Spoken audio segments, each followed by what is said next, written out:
पिछले वीडियो में हमने बात की थी कि डायबिटीज का association sleep related breathing disorders से होता है, जैसे कि ऑब्स्ट्रक्टिव स्लीप एपनिया। अच्छा, ऑब्स्ट्रक्टिव स्लीप एपनिया का रिलेशनशिप जो है वेट गेन से भी होता है। जब ऑब्स्ट्रक्टिव स्लीप एपनिया होता है तो आपको वेट तेजी से गेन हो सकता है।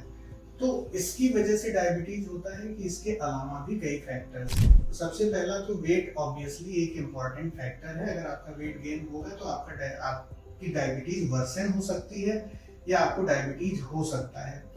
लेकिन यह देखा गया है कि हेल्दी इंडिविजुअल जिनका वेट बिल्कुल नॉर्मल है, उनको भी अगर ऑब्स्ट्रक्टिव स्लीप एपनिया या स्लीप रिलेटेड ब्रीथिंग डिसऑर्डर्स हैं तो उनके भी डायबिटीज डेवलप करने के चांसेस में कई गुना बढ़ोतरी हो जाती है। जो डायग्नोस्ड ऑब्स्ट्रक्टिव स्लीप एपनिया के पेशेंट्स होते हैं, उनमें देखा गया है कि अगर वो अपनी CPAP थेरेपी 3 दिन के लिए बस छोड़ दें तो उनके अंदर इंसुलिन का स्तर इतना ज्यादा बढ़ जाता है कि जितना कि 8 से 13 किलो वजन बढ़ने के बाद होता है।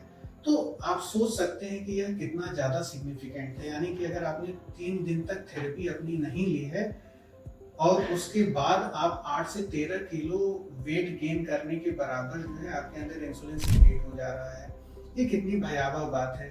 सोचिए उन लोगों के बारे में जो कि डायग्नोस्ड ही नहीं है कि उनको ऑब्स्ट्रक्टिव स्लीप एपनिया या सेंट्रल स्लीप एपनिया इस तरह की बीमारियां हैं। उनमें डायबिटीज डेवलप करने का और उसके वर्सन होने का कितना ज्यादा रिस्क होता है। तो इसलिए अगर आप डायबिटिक हैं या किसी भी मेटाबॉलिक बीमारी से पीड़ित हैं, वो ठीक से कंट्रोल नहीं हो रही है, या आपको यंग एज में डायबिटीज हो गई है, या आपको स्लीप रिलेटेड कोई भी सिम्टम है, तो अपने स्लीप स्पेशलिस्ट से जरूर संपर्क करें। धन्यवाद।